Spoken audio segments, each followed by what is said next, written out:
Today's quick reminder comes from Luke chapter 10, beginning in verse 41. The context here is where Mary and Martha have Jesus to the house along with his disciples, and Martha is so busy preparing everything while Mary takes a seat at Christ's feet, which bothers Martha. So we'll read beginning in verse 41. But the Lord answered and said to her, Martha, Martha, you are worried and bothered about so many things. I think worry is possibly the biggest thing that keeps us from resting in Christ. I found it interesting. I did a little bit of research to see just how worry affects the human body. Well, it does so in several ways. It affects our brain. It affects us mentally. Studies have shown that constant worry keeps the brain on high alert. And this results in racing thoughts, difficulty concentrating, memory problems, being irritable, and sleep disruption. Also, it can affect our heart and circulation. Worry prepares the body for action, and this affects increased heart rate, elevated blood pressure, tightened blood vessels, and if this keeps up, then it could cause hypertension, heart disease, and stroke. Worry can affect our breathing and our chest. It can bring about a feeling of shortness of breath and chest tightness. It can bring about dizziness and a panicked sensation. It can also affect our digestive system. It can bring about stomach aches and nausea. It can bring on acid reflux, diarrhea, or constipation. It can bring about an appetite change. Worry won't even leave us alone at night when we go to bed. It can cause us to have trouble falling asleep. It can make us wake up during the middle of the night, and it can leave us with a restless, non-restorative sleep. Worry even affects our muscles, and it causes physical pain. Without realizing it, worry can also cause our bodies to stay tense. It can bring on headaches and neck and shoulder pain, soreness of jaw from just clenching all the time. It can cause back pain and fatigue. And worry can make it difficult to overcome sickness, as it can also compromise our immune system. It can bring about more frequent illness and bring about slow healing. It also can increase inflammation. The body was not designed to function under constant high alert. It wasn't designed to live in the state of worry. And Jesus says here in verse 41, Martha, you're worried, which means you're anxious. You're giving care to something that doesn't need to be cared for.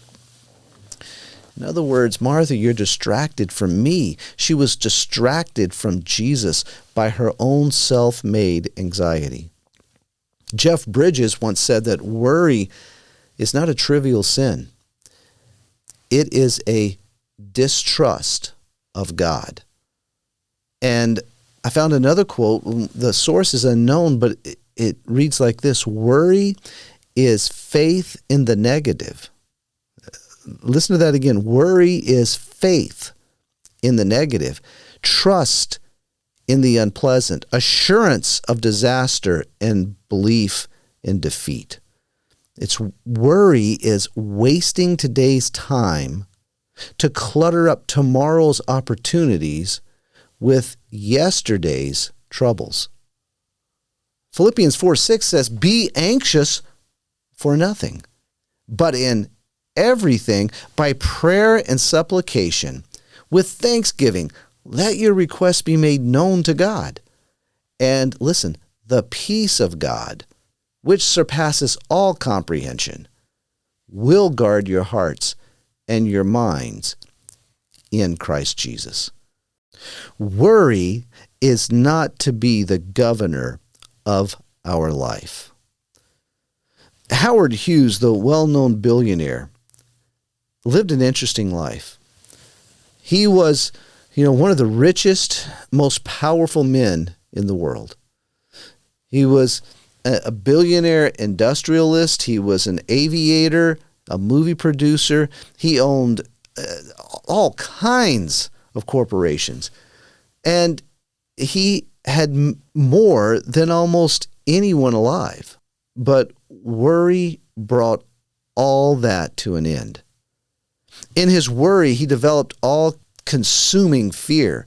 He had fear of germs and illness. He had fear of contamination, and he had fear of losing control. At first, it didn't seem to be that big of a deal or necessarily out of control in that it showed itself in just insisting on extreme cleanliness, repeated hand washing, and requiring others to abide by specific instructions. So, it was different, but it didn't seem out of control. But then it got worse. He began to isolate himself from others, and he started living in dark hotel rooms, sometimes for months at a time without leaving. Eventually, his immune system suffered, chronic illness became a way of life, and he didn't get much sleep. He became malnourished, he lost muscle mass, and it's been said that his hair and his fingernails grew grotesquely long. After his death in 1976, doctors actually had trouble identifying his body due to it being a shell of what it once was. His body had wasted away to the point that he was only about 90 pounds. This man was once very powerful, but worry took it all away. In Luke 10, verse 42, we read, "But only one thing is necessary," Jesus says. "For Mary has chosen the good part, which shall not be taken away from her."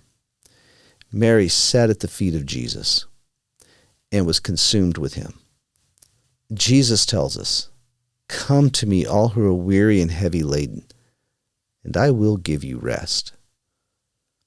It's been said that Howard Hughes owned airlines, movie studios, and casinos, but in the end, worry owned him. Whatever has your attention has you. And whatever has you is your Lord, because it is dictating to you how you will function today. Does worry have you, or does Jesus Christ? My name is Kelly Doherty, and I'm the host of the His Hill podcast. Now, this has been a short reminder of that ministry, and we will post our longer episodes on Thursday. So make sure to join us this week as Bible School Principal John Forrest will give a devotion sharing from the book of Philippians. If you'd like to get in touch with me, you can do so by email, and that address is Kelly, Kelly, @hishill.org. Thanks for listening, and remember, keep your eyes fixed on Jesus.